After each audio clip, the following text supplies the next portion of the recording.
Halo adik-adik, selamat hari Minggu, apa kabarnya? Semoga kalian baik-baik saja. Sebelum kita mulai ibadah kita mau memuji Tuhan sama-sama. Kita nyanyikan lagu Bersyukurlah kepada Tuhan. Karena Tuhan itu sangat baik, setia, dan mengasihi kita semua.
Mari kita berdoa.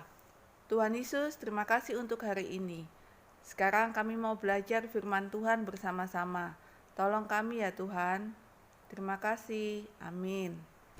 Hai adik-adik, tak terasa ya kita sudah belajar seluruh kitab perjanjian lama. Ayo, masih ingat nggak ada berapa kitab dalam perjanjian lama? Ya, ada 39 kitab, benar. Nah, dalam 1 tahun ke depan, kita akan belajar 27 kitab dalam perjanjian baru. Tapi, sebelum kita belajar kitab perjanjian baru, kakak ingin mengajak kalian untuk menjelajah ke suatu masa yang dinamai masa intertestamental. Nah, supaya lebih seru penjelajahan kita, kakak akan bawa alat navigasi, yaitu kronometer, alat pengukur waktu. Dan satu lagi yang harus kalian siapkan, yaitu buku Alkitab kalian. Oke, siapkan ya. Ayo coba kalian buka Alkitab kalian ya. Setelah kitab Maleakhi dan sebelum kitab Matius, itu ada satu lembar yang kosong. Ada juga yang bertuliskan Perjanjian Baru dan di baliknya terdapat lembar kosong. Nah, tahukah kalian arti lembar kosong tersebut? Itulah gambaran tentang masa intertestamental. Satu lembar kosong ini mewakili sebuah waktu selama kira-kira 400 tahun, di mana pada masa itu Tuhan tidak mengutus nabi-nabinya kepada bangsa Israel, dan seolah-olah itu Tuhan tidak berbicara kepada bangsa pilihannya. Periode intertestamental ini juga disebut sebagai silent period atau periode hening karena tidak ada suara kenabian. Tetapi meskipun disebut silent period, ternyata Tuhan terus bekerja dan menyiapkan momen yang pas untuk hadirnya Tuhan Yesus Kristus. Selama masa 400 tahun dalam periode intertestamental ini, ada 3 peristiwa penting, yaitu pergantian kekaisaran yang pertama. Selama 400 tahun tersebut terjadi pergantian 3 kekaisaran, yaitu kerajaan atau kekaisaran Media Persia, kemudian digantikan kekaisaran Yunani, dan kemudian digantikan lagi oleh kekaisaran Romawi. Selama kekaisaran Media Persia, bangsa Israel membangun kembali bait suci sehingga mereka dapat beribadah kembali di bait suci. Sementara dalam Kekaisaran Yunani, lahirlah kebudayaan yang mendunia saat itu, yaitu kebudayaan Yunani. Hal ini ditandai dengan penggunaan bahasa Yunani sebagai bahasa dunia. Pada masa ini muncul banyak filsuf yang terkenal seperti Plato, Aristoteles, dan Socrates. Nah, dalam masa Kekaisaran Romawi itu dibangun sistem transportasi yang lebih canggih dengan dibuatnya jalan-jalan sehingga memungkinkan orang dapat bepergian untuk jarak yang jauh dengan waktu yang relatif lebih cepat. Dalam pergantian kekaisaran ini, kita dapat menyimpulkan bahwa pergantian kekaisaran ini membuat berita Injil mempunyai momen yang tepat untuk disebarkan ke seluruh dunia. Peristiwa penting kedua adalah penyebaran orang-orang Yahudi yang dikenal sebagai orang Yahudi diaspora. Pada masa ini, banyak orang-orang Yahudi yang tersebar meninggalkan Israel ke negara-negara di sekitar Israel. Ada kemungkinan komunitas Yahudi diaspora ini menjadi tujuan Yusuf dan Maria ketika mereka lari ke Mesir. Peristiwa penting ketiga adalah pengumpulan kitab-kitab Perjanjian Lama dan penulisan Septuaginta. Pada masa intertestamental ini, muncul sebuah kehausan dan kerinduan untuk mendengarkan suara Tuhan kembali. Oleh sebab itu, tulisan-tulisan yang dulunya tersebar dan tidak tertata mulai dikumpulkan dan dijadikan satu buku, sehingga akhirnya terkumpullah 39 kitab Perjanjian Lama. Nah, karena bahasa dunia yang digunakan saat itu adalah bahasa Yunani, maka ke-39 kitab Perjanjian Lama tersebut diterjemahkan ke dalam bahasa Yunani. Perjanjian Lama yang ditulis dalam bahasa Yunani ini dikenal dengan istilah Septuaginta atau 70 artinya. Nah, dengan adanya Septuaginta ini, maka kitab Perjanjian Lama dapat dibaca oleh semua orang, bukan orang Yahudi saja.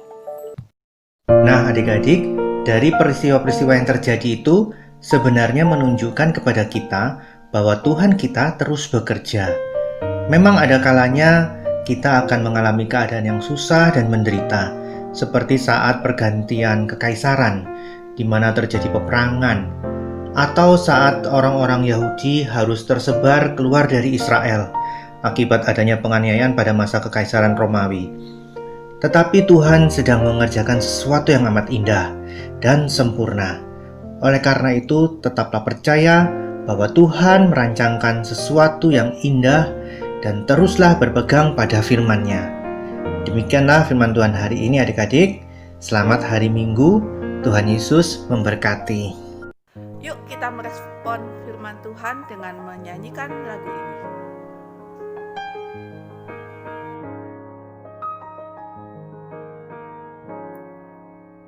Firman-Mu pelita bagi kakiku, terang bagi jalanku. Firman-Mu pelita bagi kakiku, terang bagi jalanku. Waktu ku bimbang dan hilang jalanku, tetaplah Kau di sisiku, dan takkan ku takut asal Kau di dekatku, besertaku selamanya. Oh, firman-Mu pelita bagi kakiku, terang bagi jalanku. Nah, sekarang waktunya kita memberikan persembahan yang terbaik untuk Tuhan. Masih punya amplopnya? Yuk kita siapkan sama-sama ya. Kita berikan persembahan kita sambil memujikan lagu Syukur Padamu ya Allah.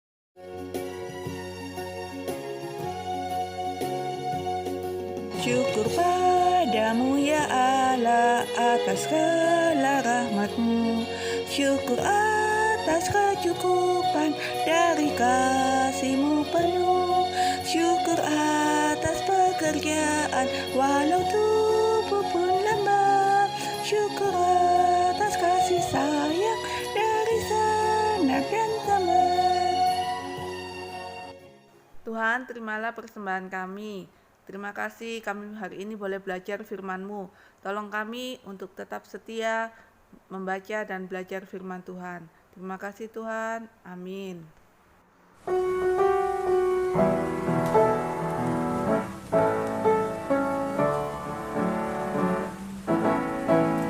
Kau temanku, ku temanmu, kita selalu bersama. Seperti mentega dengan roti. Kau temanku, ku temanmu, kita selalu bersama. Seperti jalanan dengan batu. Ku akan selalu mendukungmu, mendorongmu terus maju.